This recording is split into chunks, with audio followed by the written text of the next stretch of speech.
Assalamu alaikum. In this video we will discuss the sixth chapter of the circulation. अभी हमने पिछले chapter में जो डिस्कस किया वो थे रिफ्लेक्स मैकेनिज्म जो कि फास्ट एक्टिंग थे।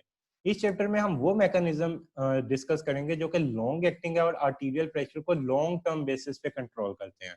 तो हमने इस चैप्टर में देखने जो इम्पोर्टेंट चीजें हैं, क्योंकि बाकी इसमें बहुत ज्यादा एक्सपेरिमेंट है जो कि करने की जरूरत नहीं है, ना कभी आएंगे ना कभी आते हैं, क्योंकि वो एक्सपेरिमेंटल बेसिस है जिसकी के बाद जो कंक्लूजन निकाला गया हमने वो पढ़ना है, वो हमें पता होना चाहिए, जो कि मैं आप लोगों को पढ़ाऊंगा। तो जो चीजें करवा रहा हूँ वो आप लोगों ने करनी है, जो कटवा रहा हूँ वो आप लोग को करने की जरूरत नहीं है। तो हमने सबसे पहले तो देखा कि लास्ट चैप्टर में कि सिंपैथेटिक नर्वस सिस्टम जो थे और जो हमारे पास रिफ्लेक्स मैकेनिज्म थे वो फास्ट एक्टिंग थे। अब स्लो एक्टिंग मैकेनिज्म कौन सा होगा, वो किडनी के थ्रू होता है। हमारे पास या तो एक्सक्रीशन को इंक्रीज करवाएगा जब बॉडी वॉल्यूम इंक्रीज होगा ताकि आर्टीरियल प्रेशर को मेंटेन कर सके, या ब्लड वॉल्यूम को इंक्रीज करवाएगा ताकि ब्लड प्रेशर को मेंटेन किया जा सके। तो हमने इसमें ये पढ़ना है। जो हमारे पास फॉर एग्जांपल हमारे पास बॉडी का वॉल्यूम ज्यादा हो गया, ब्लड वॉल्यूम ज्यादा हो गया, तो हमारे पास ऑब्वियसली एक्सक्रीशन ज्यादा होगी ताकि बॉडी का वॉल्यूम कम किया जा सके। तो इस पैराग्राफ में जस्ट ये लिखा हुआ है, बाकी आप लोग को ये पेजेस करने की बिल्कुल जरूरत नहीं है। नेक्स्ट हम देखते हैं कुछ हार्मोन्स का। आप लोग को पता होना चाहिए कि एल्डोस्टेरोन और एंजियोटेंसिन 2 क्या होता है। एल्डोस्टेरोन का रोल होता है कि ये सोल्ट और सोल्ट की रीअब्जॉर्प्शन करता है, यानी सोल्ट की एक्सक्रीशन को डिक्रीज करता है।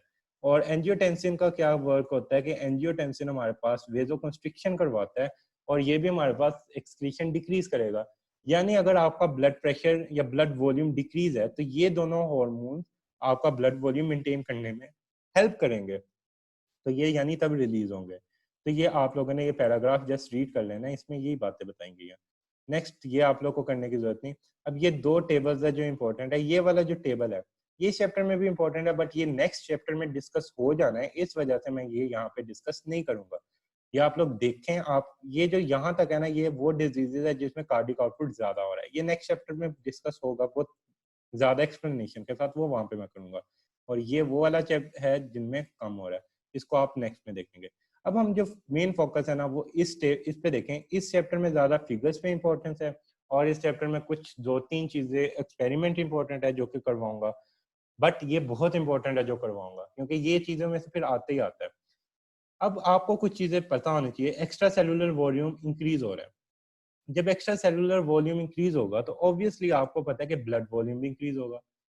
अब ब्लड वॉल्यूम इंक्रीज होगा तो आपको पता है increase mean circulatory filling pressure. तो इंक्रीज सर्कुलेटरी फिलिंग प्रेशर आप लोगों को पता है क्या होता है कि अगर हमारी पूरी बॉडी में ब्लड पंपिंग को हम रोक दें तो रोक के जो ब्लड इक्वली डिस्ट्रीब्यूटेड हर जगह पे होगा आर्टरीज वेन्स में, तो वो जो ब्लड प्रेशर लगा रहा होता है वेसल पे वो होता है systemic filling, mean systemic filling pressure, जो कि अगले चैप्टर में डिस्कस हो जाएगा। तो ये हमारे पास था मीन सिस्टेमिक फिलिंग प्रेशर, ये हमारे पास हो रहा है इंक्रीज, तो ये नॉर्मल है। उसकी वजह से वीनस रिटर्न इंक्रीज हो रहा है। अब वीनस रिटर्न जब इंक्रीज होता है तो कार्डियक आउटपुट, ये सारी चीजें इंटर रिलेटेड है। आपको पता होना चाहिए कि एक्स्ट्रा सेलुलर वॉल्यूम इंक्रीज हो रहा है तो क्या क्या इंक्रीज होगा, कार्डियक आउटपुट भी इंक्रीज होगा, वीनस रिटर्न भी। अब हमने कार्डियक आउटपुट इंक्रीज हो रहा है, अब हमने इसको मेंटेन करना है। अब हम यहाँ तक का हो गया जो चीजें हो रही थी, अब इसको मेंटेन करना नीचे है। तो इसको मेंटेन करने के लिए क्या होगा, ऑटो रेगुलेशन। अब जो कार्डियक आउटपुट इंक्रीज होता है यानी न्यूट्रिशन ज्यादा पहुंच रही है, एज अ रिजल्ट हमारे पास वेजो कंस्ट्रिक्शन होती है, टीपीआर। फॉर एग्जांपल मैंने पीछे वाली जो वीडियो है उसमें डिस्कस किया हुआ है, जब ब्लड, इसलिए मैं अगेन रिपीट नहीं करूंगा, जब ब्लड सप्लाई ज्यादा होती है ऑक्सीजन न्यूट्रिएंट ज्यादा मिलता है। जब ऑक्सीजन प्रॉपरली मिलेगा तो अब उसको ब्लड की इतनी रिक्वायरमेंट नहीं है, क्योंकि उसको तो न्यूट्रिशन के लिए रिक्वायरमेंट थी, तो वो वेजो कंस्ट्रिक्शन हो जाती है इंक्रीज जब ऑक्सीजन होती है, तो इस वजह से वेजो कंस्ट्रिक्शन हो जाएगी। तो हमारे पास आर्टीरियल प्रेशर इंक्रीज हो जाएगा। अब जब आर्टीरियल प्रेशर इंक्रीज हुआ है तो किडनी में ब्लड जाएगा ताकि यूरिन हमारे पास ज्यादा एक्सक्रीट हो। जब यूरिन आउटपुट ज्यादा होगी तो हमारे पास ब्लड वॉल्यूम डिक्रीज होकर मेंटेन हो जाएगा।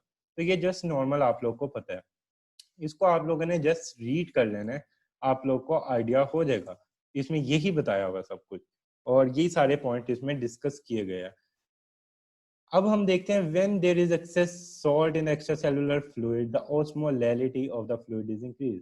अब आपको पता है एक्स्ट्रा सेलुलर फ्लूइड में सॉल्ट इंक्रीज हो गया, ऑस्मोलैलिटी इंक्रीज होगी। अब आपका थर्स्ट मैकेनिज्म एक्टिवेट होगा। क्यों एक्टिवेट होगा, जब सॉल्ट ज्यादा है, हाई कंसेंट्रेशन, अब हमें वाटर चाहिए ताकि उसकी कंसेंट्रेशन को मेंटेन किया जा सके, तो हम ज्यादा पानी पियेंगे, which in turn stimulates thirst centre. हम पर्सन को प्यास लगेगी, जब उसकी बॉडी में सॉल्ट ज्यादा हो जाए उसको प्यास लगेगी ताकि वो पानी पिए। तो हमारे पास किस तरह पानी, और वो वाटर, एक तो पानी पिएगा और साथ उसी टाइम एडीएच का मैकेनिज्म एक्टिवेट होगा, एडीएच रिलीज होगा। एडीएच का क्या काम होता है? वाटर को ऑब्जॉर्व करना। वो वाटर को ऑब्जॉर्व करेगा ताकि हमारे पास यूरिन को कंसंट्रेट करे ताकि वो एक्सक्रीट हो जाए और वाटर बॉडी में ही रहे। तो ये दो चीजें होती है, तो ये इधर बताया हुआ है। अब नेक्स्ट है क्रोनिक हाइपरटेंशन।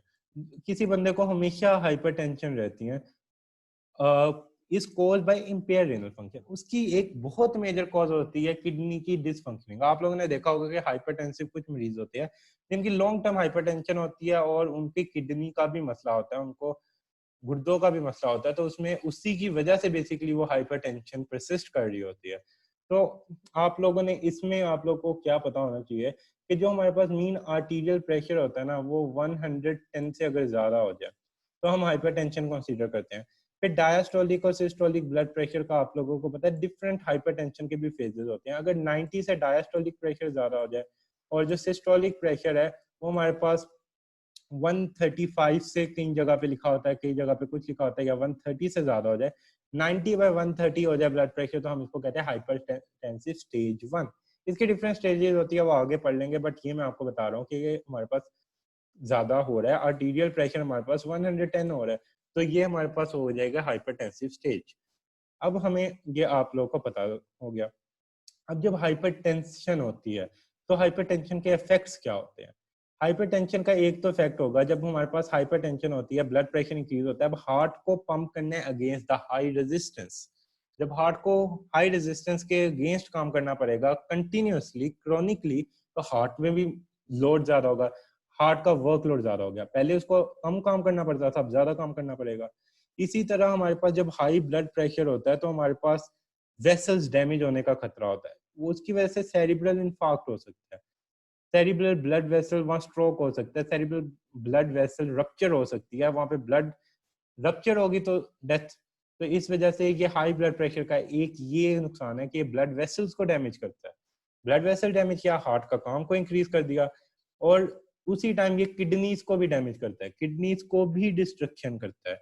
तो हमारे पास ये कुछ चीजें हैं, आप लोगों को पता होना चाहिए। ब्लड प्रेशर इंक्रीज क्या क्या कर सकता है? किडनी को भी डैमेज कर सकता है, वो हमारे हार्ट को भी ज्यादा वर्क करवा के डैमेज कर सकता है, वो ब्रेन को भी कर सकता है। तो ये तीनों ही इंपॉर्टेंट काम कर रहा है, तो इस वजह से ये डेथ करवा सकते हैं, इसलिए hypertension is a bad thing. इसको जस्ट रीड कर लें।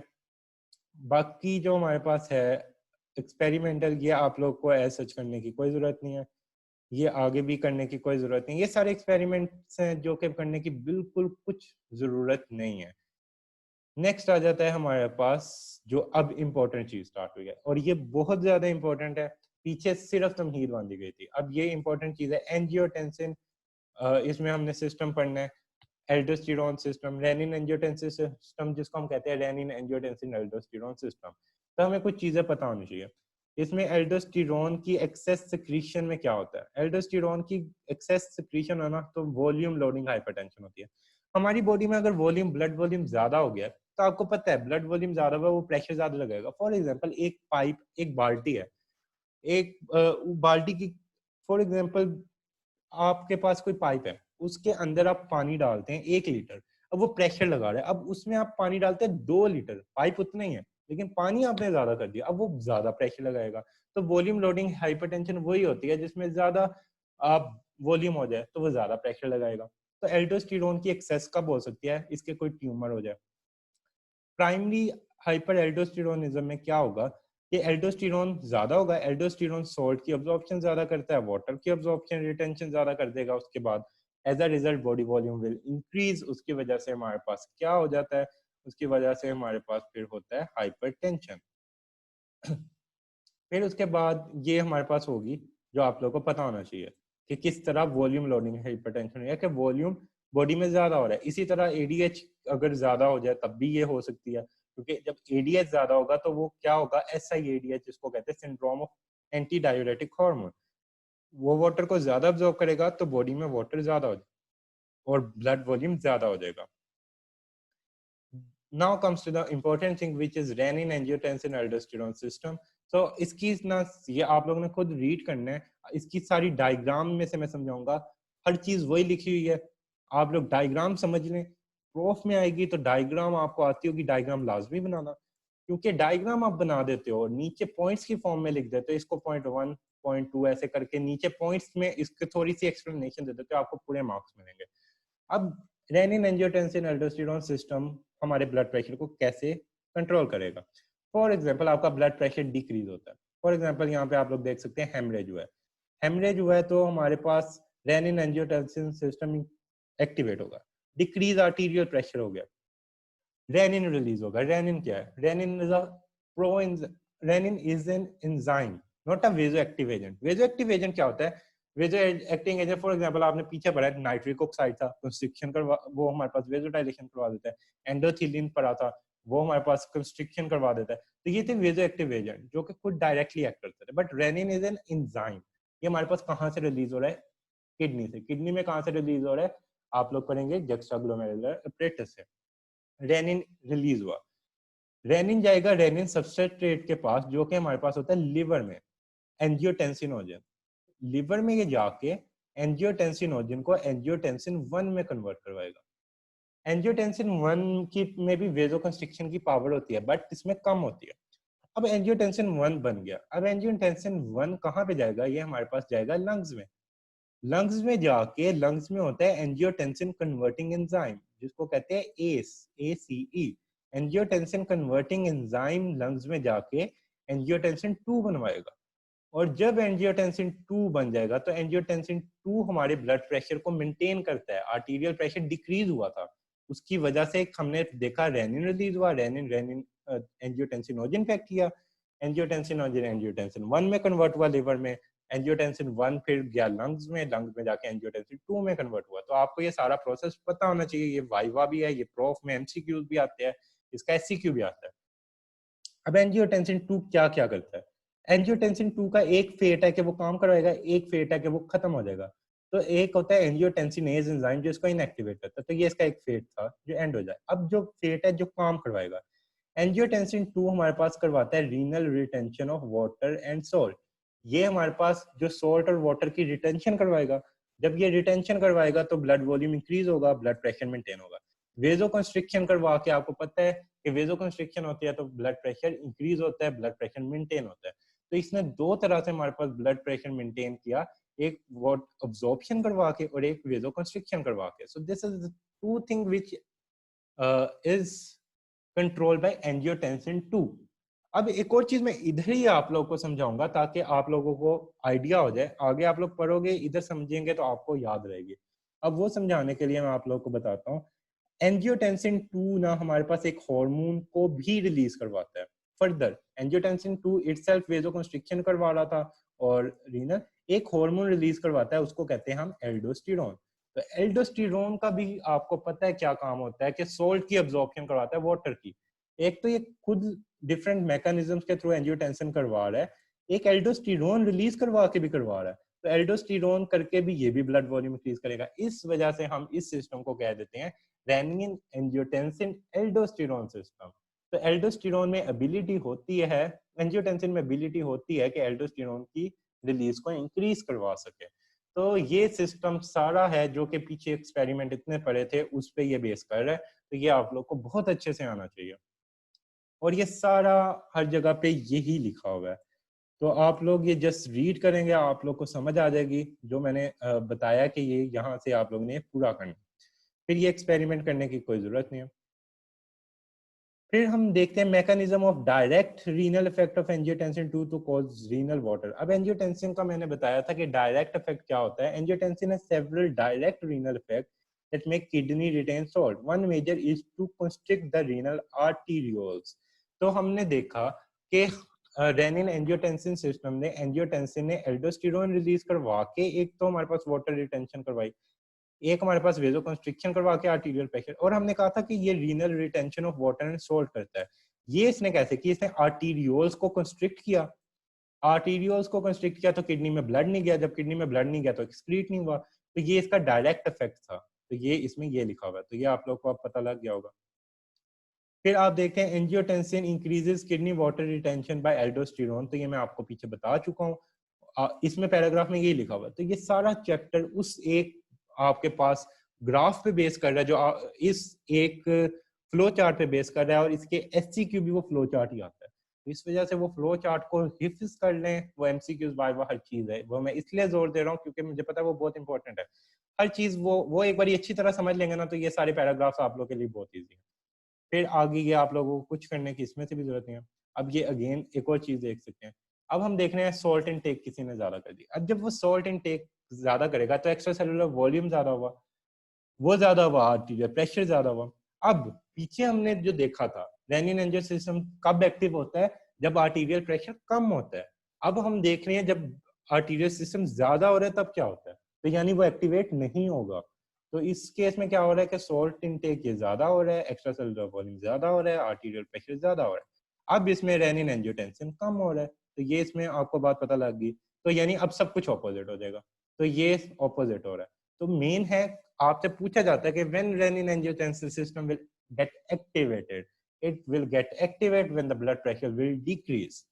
आपसे कोई इस तरह पूछ सकता है कि किसी बंदे को हेमरेज हुआ, उसका ब्लड प्रेशर डिक्रीज हुआ, कौन सा मैकेनिज्म एक्टिव होगा, जो हमारे पास रेनिन एंजियोटेंसिन सिस्टम एक्टिव होगा कि डीएक्टिव होगा, तो आप लोगों ने बताना एक्टिव होगा। तो ये इसमें बताया गया था। तो नेक्स्ट आप लोग को ये करने की जरूरत नहीं है। Now this is the important thing which you have to know, कि टाइप ऑफ हाइपरटेंशन हमारे पास होती है renal ischaemia, renal excreting tumour के केस में। रेनिन सिक्रीटिंग ट्यूमर क्या करेगा, रेनिन ज्यादा करेगा। रेनिन ज्यादा होगा तो एंजियोटेंसिन 2 जो फाइनल प्रोडक्ट बन रहा था वो ज्यादा होगा। एंजियोटेंसिन 2 ज्यादा होगा तो वो ब्लड प्रेशर ज्यादा करेगा। आपने पढ़ा है कि वो ब्लड प्रेशर ज्यादा करता है, ब्लड प्रेशर ज्यादा करेगा तो हाइपरटेंशन हो जाएगी। तो इसमें यही बताया हुआ है कि जो हमारे पास रेनिन सिक्रीटिंग ट्यूमर होता है वो हमारे पास हाइपरटेंशन किस तरह करवाता है, वो हमारे पास एंजियोटेंसिन 2 इंक्रीज करवा देगा, और वो हमारे पास एज अ रिजल्ट हमारे पास एक्सक्रीशन होगी। इसी तरह रीनल एस्कीमिया जब होता है, तो रीनल इस्कीमिया क्या होगा, जब रीनल इस्कीमिया है तो इसका मतलब है जो किडनी है उसको ब्लड जो जा रहा है वो कम जा रहा है। अब किडनी ने सेंस किया कि मुझे ब्लड कम आ रहा है, बेशक पूरी बॉडी का आर्टीरियल प्रेशर नॉर्मल हो, सिर्फ किडनी को ब्लड नहीं जा रहा। किडनी ने तो फील कर लिया ना कि मुझे ब्लड नहीं आ रहा, अब किडनी ने ही रिलीज करवाना था रेनिन को, किडनी रिलीज करवा देगी। किडनी को ब्लड कम गया, किडनी का स्कीमिया हुआ, उसने रेनिन रिलीज करवाया। रेनिन का क्या काम था, ब्लड प्रेशर इंक्रीज करवाना थ्रू एंजियोटेंसिन 2, तो इसने एंजियोटेंसिन 2 बनाया, ब्लड प्रेशर इंक्रीज करवाया, तो हाइपरटेंशन हो जाएगी अगर कोई बंदा रीनल इस्कीमिया में है। तो this is how hypertension is caused by renin secreting tumour और रीनल इस्कीमिया। अब इसको प्रूफ करने के लिए दो एक्सपेरिमेंट है, एक है 1 किडनी गोल्ड बेड हाइपरटेंशन जो कि इंपॉर्टेंट है, एक है 2 किडनी गोल्ड बेड हाइपरटेंशन, ये भी इंपॉर्टेंट है। तो ये दोनों एक्सपेरिमेंट आपको आने चाहिए। इसको मैं अब समझाता हूँ।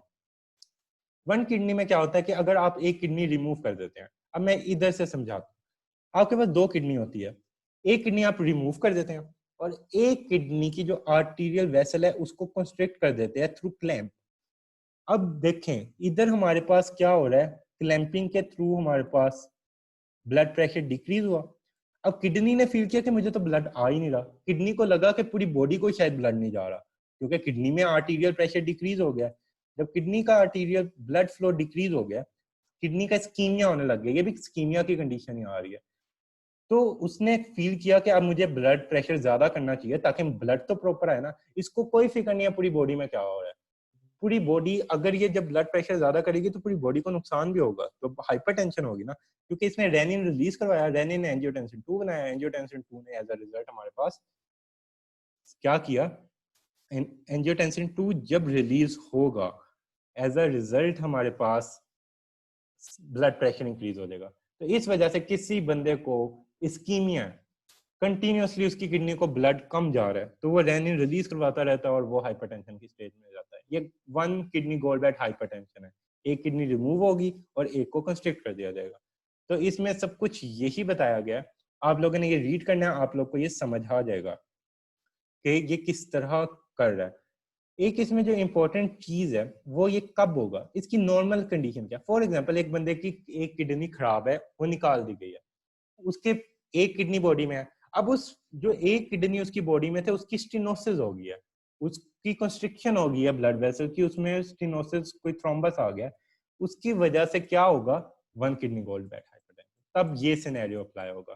तो एथेरोस्क्लेरोसिस हो जाता है हमारे पास किडनी की वेसल में और एक किडनी उस बंदे की रिमूव्ड होती है, तो 1 किडनी गॉलब्लैडर हाइपरटेंशन है। तो ये आप लोगों ने जस्ट रीड कर लेना, सब कुछ यही होगा। नेक्स्ट है 2 किडनी गॉलब्लैडर हाइपरटेंशन। इसमें बेसिकली आपको डिफरेंस पता होना चाहिए, क्योंकि वो पूछते हैं कि इसमें डिफरेंस क्या होता है।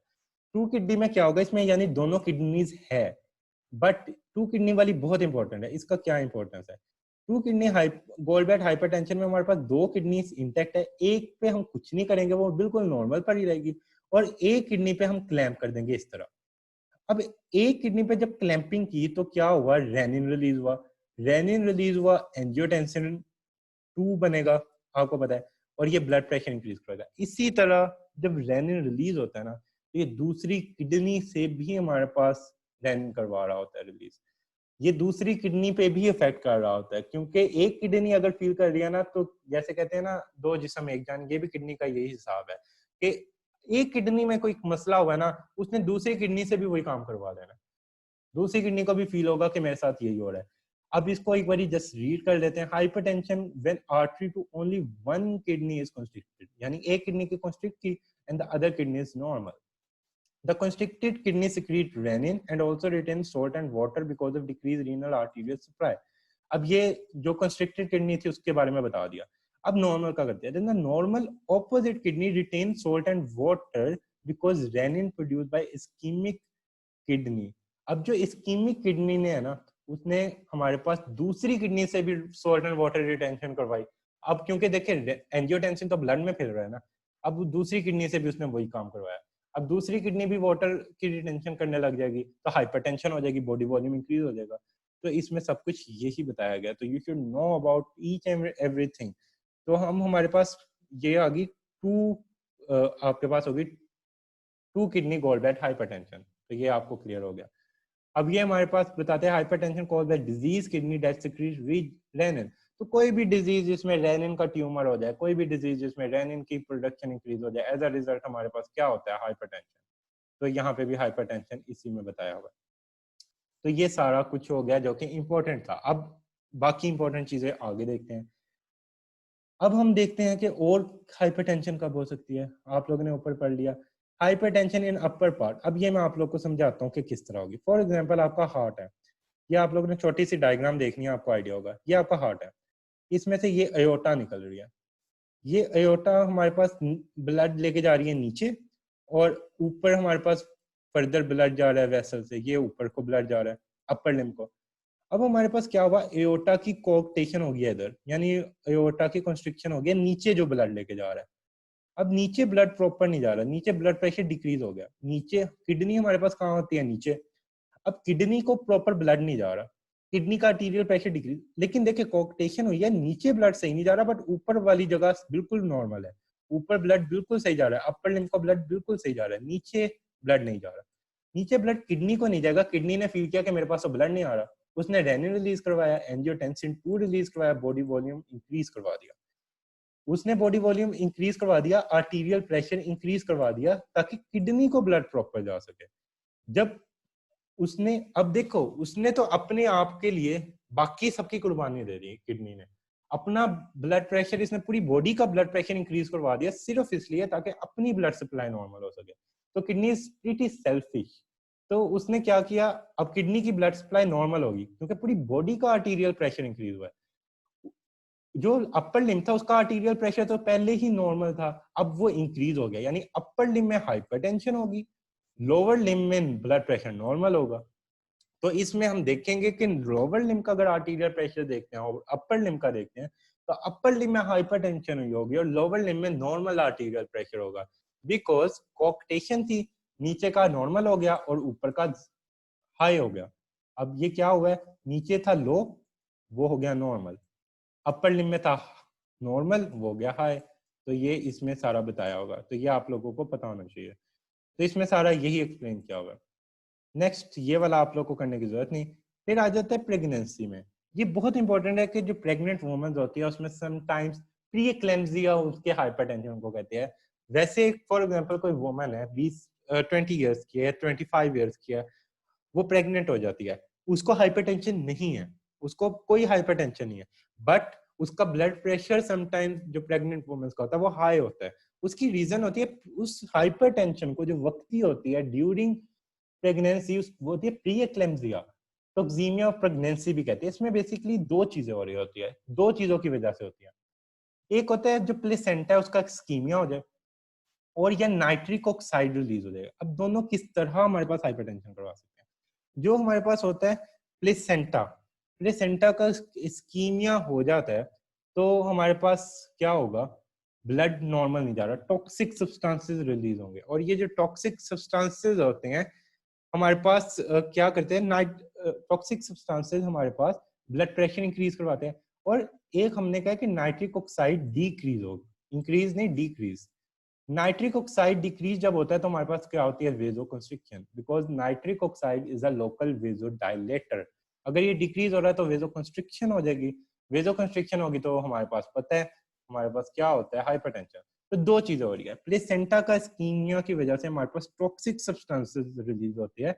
ये देख सकते हैं, substances release by the ischaemic placenta in turn cause dysfunction of vascular endothelial cell throughout the body including blood vessel of kidney. अब इसने क्या किया, प्लेसेंटा से टॉक्सिक सब्सटेंसेस रिलीज हुए, पहली चीज। उन्होंने वेस्कुलर डैमेज किया, दूसरी चीज। वेस्कुलर डैमेज की वजह से नाइट्रिक ऑक्साइड की रिलीज कम हुई, तीसरी चीज। नाइट्रिक ऑक्साइड की रिलीज की वजह से वेजोकंस्ट्रिक्शन हुई, तो हमारे पास हाइपरटेंशन एक चीज। एनदर पैथोलॉजिकल एबनॉर्मेलिटी, एक और चीज हम जो देखेंगे, एक चीज तो आपको बता दी, वो दूसरी ये होती है कि जो ग्लोमेरुलर मेम्ब्रेन होती है वो थिकन हो जाती है। इसमें ऑटोइम्यूनिटी का कहते हैं शायद रोल होता है, ऑटोइम्यून रिस्पॉन्स कह देते हैं समटाइम। तो ये जब glomerular wall increase, thickness increase होगी तो ब्लड की फिल्ट्रेशन डिक्रीज हो जाएगी, और जबकि ब्लड की फिल्ट्रेशन डिक्रीज हो जाएगी, ब्लड फिल्ट्रेशन हमारे पास क्या हो रही है, डिक्रीज।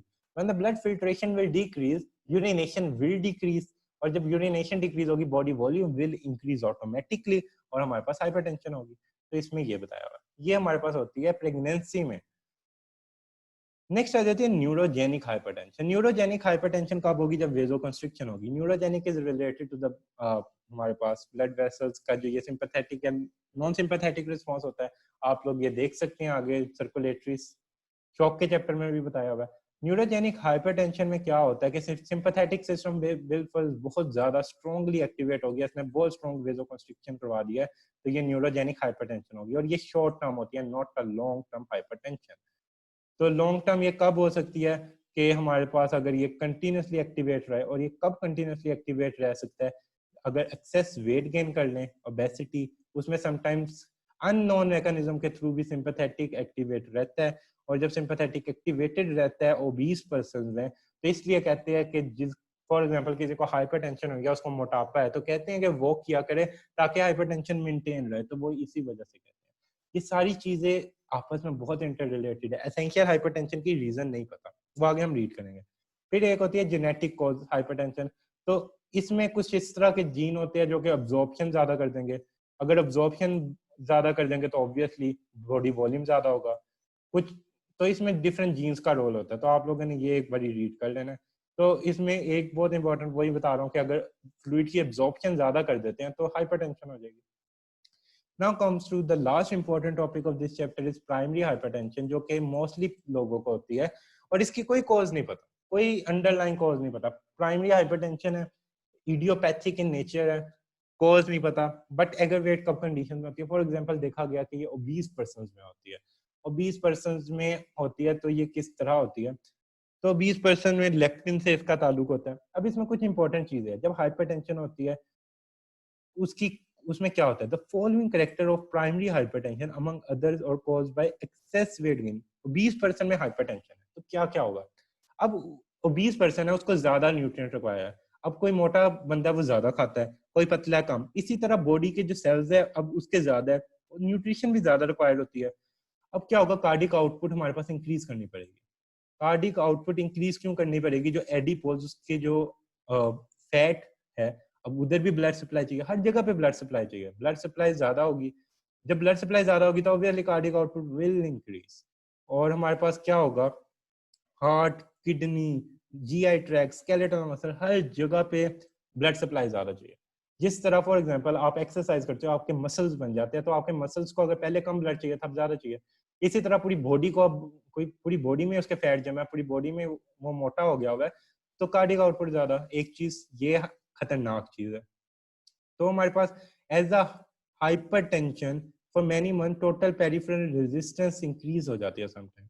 और जब कार्डियक आउटपुट ज्यादा होती है समटाइम्स ये ब्लड वेसल्स को भी डैमेज कर सकती है। फिर हमारे पास दूसरी चीज जो 20% में होती है वो होता है अननोन मैकेनिज्म के थ्रू, कहते हैं कि सिंपैथेटिक एक्टिवेट होता है। तो हमारे पास क्या हो रहा है, सिंपैथेटिक नर्वस सिस्टम एक्टिवेट होगा। सिंपैथेटिक मैं कितनी बारी बता चुका हूँ कि क्या करवाता है हमारे पास, vasoconstriction specially in the kidney is increase in overweight patient, यानी ओबीस पेशेंट्स में। The cause increase sympathetic activity is not fully understand, but recent studies suggest that the hormone leptin that are release, जो leptin hormone है ना, ये fat cells जो होते हैं उसमें से रिलीज होता है, यानी ओबीस पर्सन है उसमें लेप्टिन ज्यादा होगा, ये चीज याद रखनी है। तो ये हमारे पास ना लेप्टिन क्या करता है, हाइपोथैलेमस के कुछ रीजन्स को एक्टिवेट करता है, जो कि हमारे पास वेजोमोटर सेंटर को एक्टिवेट करते हैं और सिंपैथेटिक नर्वस सिस्टम को एक्टिवेट करते हैं। तो इस तरह क्या हो रहा है, किसी बंदे को हाइपरटेंशन है तो उसका कार्डियक आउटपुट भी इंक्रीज हो रहा है, उसका सिंपैथेटिक नर्वस सिस्टम भी एक्टिवेट हो रहा है। और सिंपैथेटिक नर्वस सिस्टम हमने देख लिया कि लेप्टिन क्या करता है, एडिपोज से रिलीज होता है, उसके बाद वो हमारे पास हाइपोथैलेमस पे एक्ट करता है, उधर से वो सिंपैथेटिक वेजोमोटर पे एक्ट करता है और एक्टिवेट करवा देता है। फिर हमारे पास एंजियोटेंसिन 2 और एल्डोस्टेरोन इंक्रीज होता है, क्योंकि सिंपैथेटिक नर्वस सिस्टम जब एक्टिवेट होगा ये भी हमारे पास रेनिन रिलीज को इंक्रीज करवा रहा होता है। Sympathetic nervous system is responsible for increase the level of the renin, as a result ये इंक्रीज होगा, तो ये आपको पता है ये बॉडी वॉल्यूम को इंक्रीज करता है। तो देखिए hypertension further leading to hypertension, मतलब डिफरेंट जो इफेक्ट्स है वो फर्दर बॉडी को नुकसान ही पहुंचा रहे हैं। मेंटेन इसलिए हाइपरटेंशन करना बहुत जरूरी होता है, और स्पेशली वेट को, अगर आप वेट मेंटेन कर लेते हो ना, आप काफी हद तक हाइपरटेंशन मेंटेन करने में कामयाब हो जाते हो, क्योंकि एसेंशियल हाइपरटेंशन की एग्जैक्ट रीजन नहीं पता, मेडिकेशंस होंगी और ये वेट मेंटेन। तो अब हम देखते हैं, आप लोगों ने इसको जस्ट एक बार रीड कर लेना, इसमें सारी यही बातें बताई गई हैं जो मैं आपको बता चुका हूँ। अब हम इसके ट्रीटमेंट देखते हैं। तो ट्रीटमेंट में आपको मैं सबसे पहले बताता हूँ कि सबसे पहले तो है कि रिकमेंड करें कि फिजिकल एक्टिविटी इंक्रीज करें। कोई मोटा है उससे कहे कि अपना वेट को डिक्रीज करें, वॉक करें, एक्सरसाइज करें, फिर हेल्दी डाइट करें, डाइट लाइफस्टाइल चेंजेस करें, बर्गर अगर खाते हैं वो कम कर दें, नमक खाना कम कर दें। तो ये सारी है dietary changes, physical activity changes, सबसे पहले तो ये कहा जाता है। फिर भी अगर ब्लड प्रेशर कंट्रोल नहीं होता, फिर मेडिकेशंस होती हैं। मेडिकेशन में डिफरेंट ग्रुप्स होते हैं। यहाँ पे आप लोग एक बार देख रहे हैं, इन्होंने वेजोडाइलेटेड ड्रग्स का है और इन्होंने नेट्रियोटिक ड्रग्स का है। आप लोग एक बार रीड कर ले, मैं इसको वैसे आप लोग को बता देता हूँ। इसको आप लोग इस तरह याद कर सकते हो, ए बी सी डी। जो हमारे पास ए है ये होता है एस इनहिबिटर या एंजियोटेंसिन कन्वर्टिंग एंजाइम इनहिबिटर्स उनको कहते हैं, और या होता है एंजियोटेंसिन रिसेप्टर ब्लॉकर्स, आर्ब्स। ये मेडिकेशंस यूज होती हैं। फिर ये मेडिसिन क्या होता है, आप लोगों ने पढ़ा था एंजियोटेंसिन कन्वर्टिंग एंजाइम कन्वर्ट करता है एंजियोटेंसिन 1 को एंजियोटेंसिन 2। तो एस इनहिबिटर जो होते हैं वो एंजियोटेंसिन जो ऊपर था वो कहाँ पे एक्ट करते हैं, एंजियोटेंसिन 1 को एंजियोटेंसिन 2 में कन्वर्ट नहीं होने देते, तो एस इनहिबिटर उधर एक्ट करते हैं। आर्ब क्या होता है, एंजियोटेंसिन रिसेप्टर ब्लॉकर, जिधर एंजियोटेंसिन ने लगना था, जिस रिसेप्टर पे लगना था ये उसको ब्लॉक करते हैं। ये है बीटा ब्लॉकर और ये कैल्शियम चैनल ब्लॉकर। ये दोनों हमारे पास एक तरह से कैल्शियम चैनल ब्लॉकर वेजोडाइलेशन करवाते हैं, बीटा ब्लॉकर्स का भी अंदर समथिंग इस तरह का हार्ट की एक्टिविटी को डिक्रीज, इसका डिफरेंट रिलीज है, रेनिन की प्रोडक्शन को डिक्रीज करवा रहे होते हैं। तो मेन इसमें आपने याद रखना है एस इनहिबिटर और आर्ब्स, ये दोनों आपने एज अ वेजोडाइलेटर याद करने हैं कि कैल्शियम और बीटा।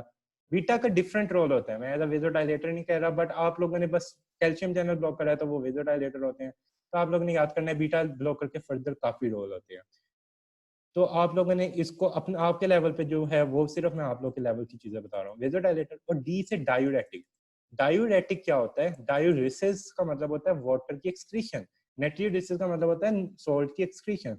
डायूरेटिक हमारे पास होता है कि बॉडी वॉल्यूम को डिक्रीज करते हैं, तो डायूरेटिक। तो तीन चीजें आप लोग याद करें, एस एंड आर्ब्स। एस को मैंने बता दिया कहाँ पे एक्ट करता है, एंजियोटेंसिन 1 को 2 में नहीं कन्वर्ट होने देगा, आर्ब्स हमारे पास रिसेप्टर को ब्लॉक कर देगा, और डायूरेटिक्स बॉडी का वॉल्यूम डिक्रीज करेगा, और ये वेजोडाइलेटर।